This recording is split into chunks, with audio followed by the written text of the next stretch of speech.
हालांकि दोस्तों आइए अब बात करते हैं कि आज होगा 2025 का सबसे लंबा 13 घंटे का दिन, 11 घंटे की होगी रात। आज यानी कि शनिवार को सूर्यदेव उत्तरायण से दक्षिणायन होंगे। ऐसे में 21 जून वर्ष का सबसे लंबा दिन और रात छोटी होगी, जहां दिन की अवधि 13 घंटे की और रात 11 घंटे की होगी। 22 जून रविवार की दोपहर 1:45 पर सूर्य सुकर्मा योग्य की उपस्थिति में अद्रा नक्षत्र में प्रवेश करेंगे। हालांकि सूर्य के अद्रा नक्षत्र में प्रवेश करने के साथ पर्याप्त वर्षा और आंतरिक ऊर्जा में संतुलन बनेगा। किसानों के लिए अद्रा नक्षत्र लाभकारी होगा। तो ऐसे में 21 जून को वर्ष का सबसे लंबा दिन और रात छोटी होगी।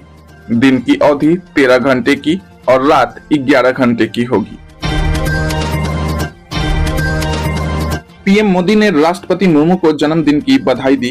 कहा उन्होंने गरीबों वंचितों को सशक्त बनाने का काम किया है। हालांकि प्रधानमंत्री नरेंद्र मोदी ने शुक्रवार को राष्ट्रपति द्रौपदी मुर्मू को उनके 67वें जन्मदिन पर बधाई दी। उन्होंने एक्स पर लिखा कि उनका जीवन और लीडरशिप देश भर के करोड़ों लोगों को प्रेरित करता रहेगा।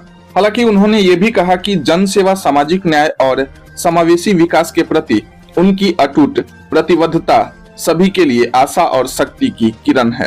हालांकि पीएम मोदी ने आगे कहा कि उन्होंने हमेशा गरीबों और वंचितों को सशक्त बनाने के लिए काम किया है। लोगों की सेवा करते हुए उन्हें लंबी उम्र और स्वस्थ जिंदगी मिले।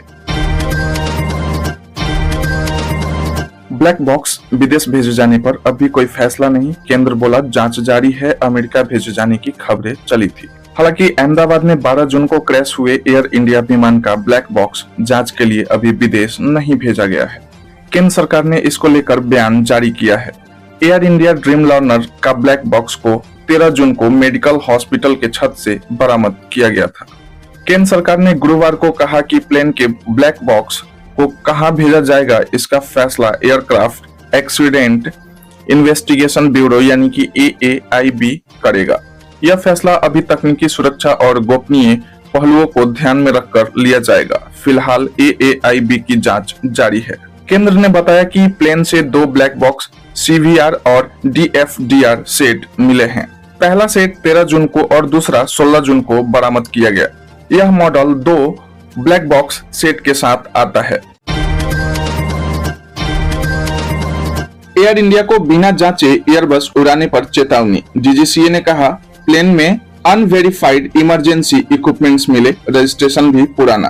हालांकि दोस्तों इंडियन एविएशन रेगुलेटर ने एयर इंडिया को 3 एयरबस प्लेन को जांचे बिना उड़ाने पर चेतावनी दी है, क्योंकि जांच में इन प्लेन में खराबी की बात सामने आई है। हालांकि सरकारी डॉक्यूमेंट्स के मुताबिक इन विमानों को इमरजेंसी इक्विपमेंट्स की जांच पेंडिंग होने के बावजूद भी उड़ाया गया है। एयरलाइन ने इन दिक्कतों को दूर करने में भी देरी की थी। DGCA ने कहा मई में एयर इंडिया के 3 एयरबस विमानों की जांच की गई। इसमें पाया गया कि जरूरी इमरजेंसी इक्विपमेंट्स इंस्पेक्शन की देरी के बाद भी उन्हें उड़ाया जा रहा था।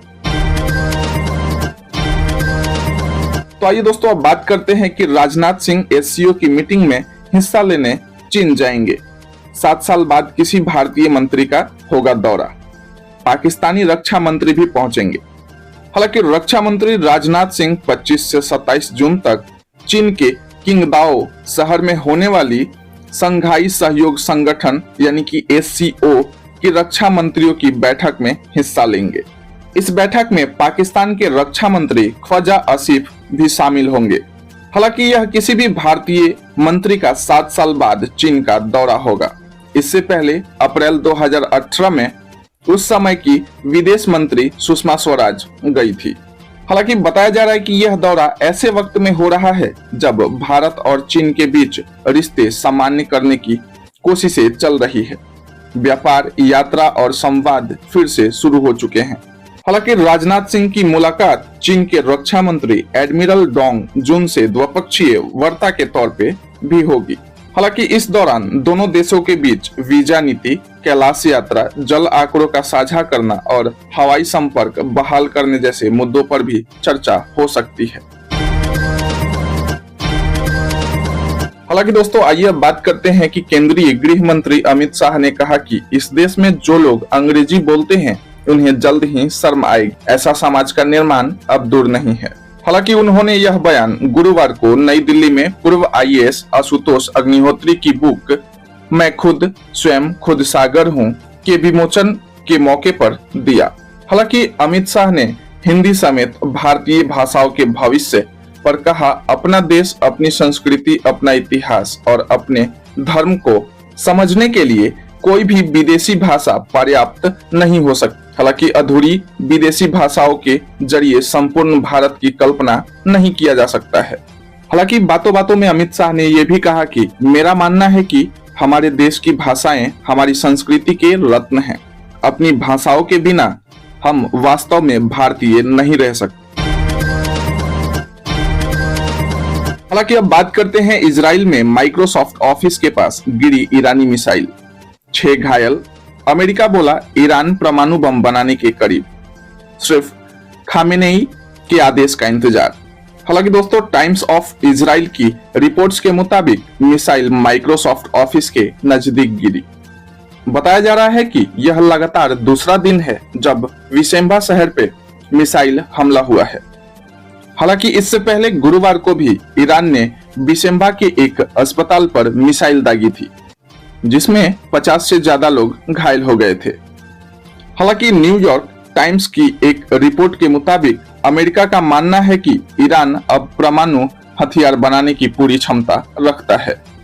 हालांकि व्हाइट हाउस की प्रेस सचिव कैरोलिन लेविट ने गुरुवार को कहा कि अगर ईरान के सर्वोच्च नेता आयतुल्ला अली खामेनेई आदेश दें तो ईरान कुछ ही हफ्तों में परमाणु बम बना सकता है। हालांकि लेविट ने कहा कि ईरान के पास परमाणु हथियार बनाने के लिए जरूरी हर चीज मौजूद है और अब बस उन्हें अपने नेता के हाँ करने भर की देर है। उन्होंने यह भी कहा कि अगर ईरान ऐसा करता है तो इससे सिर्फ इजराइल नहीं बल्कि अमेरिका और पूरी दुनिया की सुरक्षा को खतरा होगा। हालांकि दोस्तों, इसी खबरों के बीच आइए अब बात करते हैं कि मोन्ट्रा ने लॉन्च किया इलेक्ट्रिक ऑटो सुपर कार्गो, जो कि 200 किलोमीटर से ज्यादा देगी रेंज। हालांकि मोन्ट्रा इलेक्ट्रिक ने भारत में अपना नया इलेक्ट्रिक 3 व्हीलर सुपर कार्गो को लॉन्च किया है। कंपनी ने इसे इलेक्ट्रिक वाहनों की बढ़ती मांग को ध्यान में रखते हुए लेकर आई है। हालांकि इसे शानदार रेंज, मजबूती और किफायती कीमत के साथ पेश किया गया है। इसे 3 variant 170 cubic feet, 140 cubic feet और ट्रेडेक में लेकर आया गया है। आइए जानते हैं कि इलेक्ट्रिक 3 व्हीलर सुपर कार्गो को किस फीचर्स और कीमत के साथ भारत में लॉन्च किया गया है।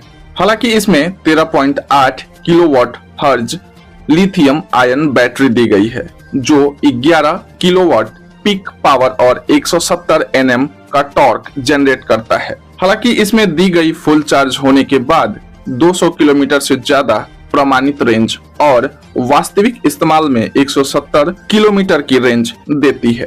हालांकि यह 15 मिनट में 100% तक यानी कि 100% तक चार्ज हो जाती है और इसमें बोरोन स्टील चेसिस दिया गया है, जो इसे टिकाऊ और लंबे समय तक चलने वाला बनाता है।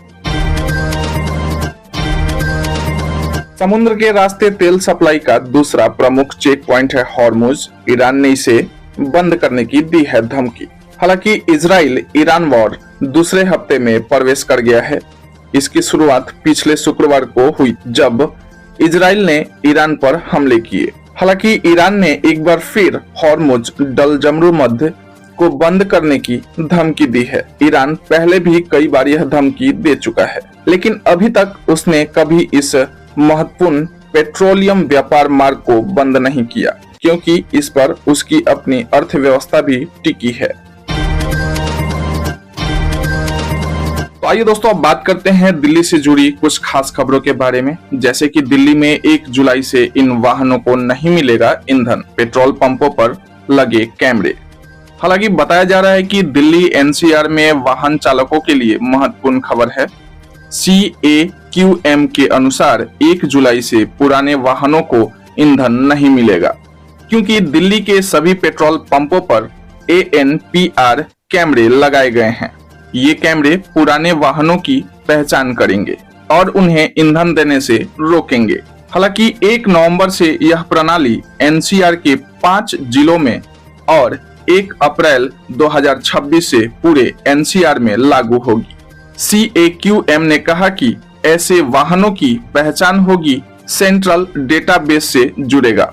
1 नवंबर से एनसीआर के 5 जिलों में यही सिस्टम लागू होगा। हालांकि 1 अप्रैल 2026 से पूरे एनसीआर में लागू होंगे। वाहनों को ईंधन नहीं देने के साथ जब्त करके स्क्रैप में भेजने की कार्रवाई होगी, जहां ट्रैफिक पुलिस और परिवहन विभाग मिलकर कार्रवाई करेंगे।